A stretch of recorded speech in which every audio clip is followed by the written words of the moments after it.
Let's make rice noodles in the microwave. All right, so you got some rice flour, some tapioca starch, and some salt, and we're just gonna mix those together. Next, we're gonna add water and whisk that in too, so we have a thin but consistent batter with no lumps. Next, you're gonna need 2 microwave-safe plates.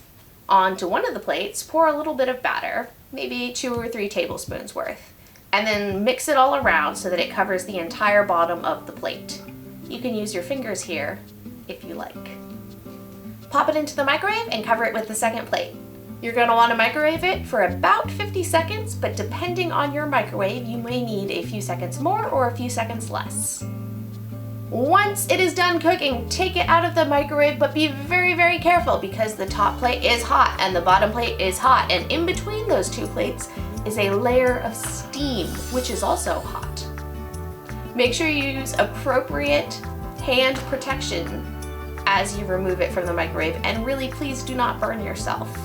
Brush the noodle with a little bit of vegetable oil and then wait till it's cool to peel away the edges and roll it in on itself. Brush with a little more oil on the outside to avoid sticking. Then repeat with the rest of the batter. Once the noodles are made, it is now up to you. You can cut them into whatever size you like. You can throw them in a soup, or you could make a noodle salad out of them. In my case, I'm gonna make a very quick noodle stir fry. Chop the noodles to the size you want. I'm going for thick noodles because I really like a chunky noodle. And then set them aside. Heat some oil in a pan and add some garlic to the mix. Once that's fragrant, you can throw in your noodles and stir them around, sort of breaking up any sticking point. While those noodles cook, we're gonna make a really quick sauce. We've got some soy sauce, some garlic chili paste, a little bit of vegetarian oyster sauce, some sesame oil, some maple syrup, and then just a little bit of water to thin it all out. Shake that together really well to stir. We're just gonna toss that directly onto the noodles and stir it all around, evaporating a little bit of the water off as we go.